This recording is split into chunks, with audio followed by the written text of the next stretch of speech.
د لنډمهالې میشتېدنې دا پنډغالی له ایرانه راستنو شویو افغانانو ته په کابل کې جوړ شوی. له ایرانه تازه اخراج شوي افغانان له هراته رالیږدول کیږي او د کابل په دې پنډغالي کې له لنډمهالې میشتېدنې وروسته خپلو ولایتونو ته استول کیږي. په راستنو شویو کې داسې کورنۍ هم شته چې په خپلو سیمو کې ان خپلې مینې نه لري او نه پوهیږي چیرې ولاړ شي. 20 کاله مو هلته ژوند وکړ. موږ اصلا د بغلان یو، خو اوس نه پوهیږو د بغلان کوم ځای ته ولاړ شو. هیڅ نه پوهیږو. دا څو ورځې وشوې همداسې ګرځو.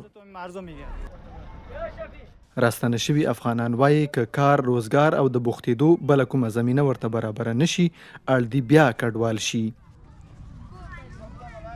ما مجبور میشیم که برگردیم خونه ما رو به دست ما بذاریم، خانواده ما رو اینجا اړ یو ځل بیا کورنۍ همدلته پرېږدو او بیا ولاړ شو. بل پلان نه لرو. څه کار وکړو؟ باید یوه مړۍ ډوډۍ پیدا کړو. که دلته ځمکه وي، سرمایه او سرپناه وي، نه ځو. که روزانه یوه مړۍ ډوډۍ راته ورسیږي زموږ بس دی. اگر روزانه برای ما یک لقمه نانی برسه بس ماست. ما اگر بالاخره کاری باشه، بالاخره یو کار وي، یو شرکت وي، ډریوري وي، فقط یو کار وي چې موږ تقویه کړي. بیا ایران ته نه ځو چې بدبخته او بیچاره شو. مهاجرت بکنیم، بدبخت شویم، بیچاره شویم.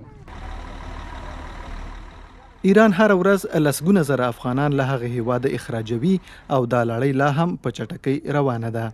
د ملګرو ملتونو د شمیرو له مخې د روان کال له پیله تر اوسه له ایران او پاکستان 1.3 میلیونه افغانان اخراج او یا په خپله خوښه راستانه شوي. سره صلیب اټکل کړی چې ښایي روان کال له 1 میلیون ډیر نور افغانان له ایران څخه اخراج یا په خپله خوښه ستانه شي.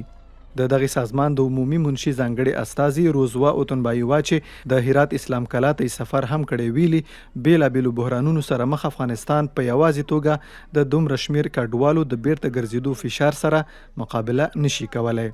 هغې پر نړیوالې ټولنې غږ کړی چې افغانستان د یوازې نه پرېږدي.